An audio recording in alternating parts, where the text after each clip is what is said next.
എൻ്റെ പേര് താരകേശ്വരി. ഞങ്ങൾ തിരുവനന്തപുരം ജില്ലയിൽ കാഞ്ഞിരംകുളം എന്ന് പറയുന്ന സ്ഥലത്ത് നിന്നാണ് വരുന്നത്. ഇത് എൻ്റെ മകൻ അനന്തു, എൻ്റെ ഭർത്താവ് അജി.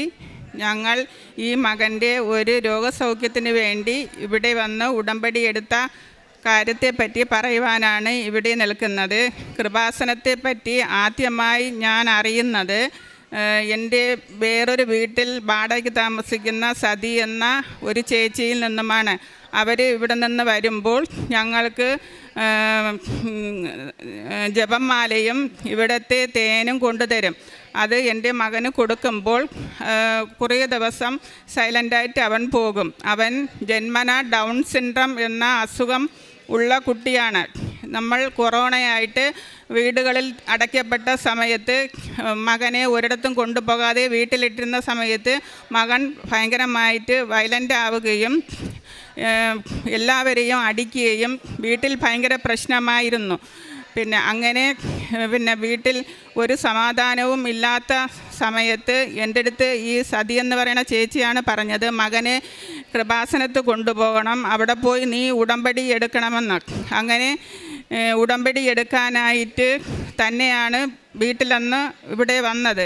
ഇവിടെ വന്നപ്പോൾ മകനെ ഈ അൾത്താരയിൽ കൊണ്ടുവന്നപ്പോൾ മകൻ ഭയങ്കരമായിട്ട് വയലൻ്റ് ആവുകയും ഇവിടെ ഇരുന്ന സഹോദരങ്ങളെ അടിക്കുകയും ചവിട്ടുകയും ചെയ്തു. അങ്ങനെ അച്ഛൻ്റെ അടുത്ത് പോയി അച്ഛൻ പ്രാർത്ഥിച്ചു. മകനെ തിരിച്ചു കൊണ്ടുപോയി ഉടമ്പടി എടുത്ത് വീട്ടിൽ പോയി 20 ദിവസം ആയപ്പോൾ മകൻ വീണ്ടും ചെറുതായിട്ട് അതുപോലെ വയലൻ്റായി. അപ്പോൾ ഞാൻ സ്കൂൾ അടപ്പായതിനാൽ എനിക്ക് അനാഥാലയത്തിൽ പോകുവാനോ രോഗികളെ കാണാൻ പോകുവാനോ സാധിച്ചില്ല. ഞാൻ അമ്മയുടെ ഒരു ഫോട്ടോ എൻ്റെ വീട്ടിലുണ്ട്, അതിൻ്റെ അടുത്ത് പോയി നിന്ന് പറഞ്ഞ, അമ്മേ ഈ മകനെ ഇട്ടിട്ട് എനിക്ക് ഇതിനൊന്നിനും ഇപ്പോഴും പോകാൻ പറ്റില്ല, ഞാൻ സ്കൂൾ തുറന്നിട്ട് ഇതെല്ലാം ഞാൻ ചെയ്യാം, ഇനി എൻ്റെ മകൻ ഒരിക്കലും വയലൻ്റ് ആവരുത്, അമ്മ എൻ്റെ കൂടെ ഉണ്ടാവണം, എൻ്റെ മകനെ കാത്തു രക്ഷിക്കണം. അപ്പോൾ ഇനിയും എൻ്റെ മകൻ വയലൻ്റ് ആവുകയാണെങ്കിൽ എൻ്റെ ഭർത്താവ് ഇനി അമ്മയുടെ അടുത്ത് കൊണ്ടുവരില്ല, അതുകൊണ്ട് ഇനി എൻ്റെ മകൻ ഇങ്ങനെ വയലൻ്റ് ആവരുത് എന്ന് അമ്മയോട് പറഞ്ഞു. അതിനുശേഷം ഇന്ന് വരെ എൻ്റെ മകൻ അങ്ങനത്തെ സ്വഭാവം കാണിച്ചിട്ടില്ല. ഇപ്പോൾ ഞങ്ങൾക്ക് വീട്ടിൽ സമാധാനമുണ്ട്, ഒരു കുഴപ്പവുമില്ലാതെ മുന്നോട്ട് പോകുന്നു. രണ്ടാമതായിട്ട് ഫസ്റ്റ് ഉടമ്പടി പുതുക്കാൻ ഇവിടെ വന്നപ്പോൾ ഞാൻ ഇവിടുത്തെ മാതാവിൻ്റെ രൂപത്തിൽ കൈവച്ചപ്പോൾ എന്നെ കറണ്ടടിക്കുന്നത് പോലെ അങ്ങോട്ട് വലിക്കുകയുണ്ടായി.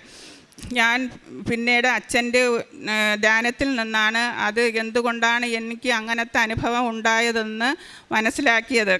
അതുപോലെ തന്നെ എൻ്റെ ഭർത്താവിന് ഒരു 7-8 വർഷമായിട്ട് മുതുകത്തൊരു വേദനയുണ്ടായിരുന്നു. ഡോക്ടർമാരെ കാണിച്ചപ്പോൾ പറഞ്ഞത് ഞരമ്പിൻ്റെ പ്രശ്നമാണെന്നാണ് പറഞ്ഞത്. ഒരു ദിവസം വെളുപ്പിന് ഇതേപോലെ വേദനയായിട്ട് പുളഞ്ഞ സമയത്ത് ഞാൻ കൃപാസനത്തെ തൈലം കൊണ്ടുപോയി മുതുകത്തിട്ടിട്ട് വിശ്വാസപ്രമാണം പറഞ്ഞ് പ്രാർത്ഥിച്ചു. അപ്പോൾ പ്രാർത്ഥിച്ചിട്ട് രാവിലെ ഉറക്കം വളർന്ന് എണീറ്റ് വന്നപ്പോൾ എൻ്റെ ഭർത്താവ് എൻ്റെ അടുത്ത് പറഞ്ഞു, ഞാൻ കൃപാസനവും അവിടുത്തെ അച്ഛനെയും എല്ലാവരെയും സ്വപ്നം കണ്ടു, കൃപാസനത്തെ അമ്മയ്ക്ക് മുല്ലപ്പൂ ഹാരം ചാർത്തുന്നതായിട്ടും ഞാൻ സ്വപ്നം കണ്ടു. അങ്ങനെ ആ വേദന പിന്നീട് ഇന്ന് വരെ എൻ്റെ ഭർത്താവിന് വന്നിട്ടില്ല. പിന്നെ ഉടമ്പടി പുതുക്കാനായിട്ട് വന്നപ്പോൾ ഞാൻ ഇവിടെ നിന്ന് ഒരു അമ്മയുടെ രൂപം വാങ്ങിക്കൊണ്ട് പോയി. അത് വീട്ടിൽ കൊണ്ട് വന്ന് വെച്ചതിൻ്റെ അന്ന് എനിക്ക് നല്ല മുല്ലപ്പൂ സുഗന്ധം അനുഭവിക്കാൻ കഴിയുകയും അതിൽ നിന്ന് പുക വരുന്നതായിട്ട് ഞാൻ കാണുകയും ചെയ്തു. അച്ഛൻ്റെ എല്ലാ ചൊവ്വാഴ്ചത്തെ ഉടമ്പടി ദാനങ്ങളും ഞാൻ കൂടുകയും എല്ലാ ആരാധനകളിലും പങ്കെടുക്കുകയും ചെയ്യും. രാവിലത്തെ പ്രാർത്ഥനയും വൈകുന്നേരത്തെ പ്രാർത്ഥനയും ഞാൻ മുടങ്ങാതെ കേൾക്കുകയും ചെയ്യും. എപ്പോഴും എനിക്ക് ഫോണിൽ അമ്മ മാതാവിൻ്റെ ഗാനങ്ങളും ആരാധനയും എല്ലാ പ്രാർത്ഥനയും കേൾക്കുകയാണ് പതിവ്. ഇപ്പോൾ എൻ്റെ ജീവിതം ഞാൻ അമ്മ മാതാവിൻ്റെയും ഈശോയുടെയും കാൽക്കൽ സമർപ്പിച്ചിരിക്കുകയാണ്. പിന്നീട് ഞാൻ 3 തവണയാണ് എൻ്റെ മകനെ ഇവിടെ കൊണ്ടുവരാമെന്ന് ഞാൻ നേർന്നിരുന്നത്. ഇപ്പോൾ എനിക്ക് ഈ ഉടമ്പടിയിൽ നിന്ന് പിരിഞ്ഞു പോകാൻ കഴിയുന്നില്ല. പിന്നെ ഉടമ്പടി പുതുക്കി ഈ ഉടമ്പടിയിൽ തന്നെ ജീവിതകാലം മുഴുവനും ജീവിക്കണം എന്നാണ് എൻ്റെ പ്രാർത്ഥന.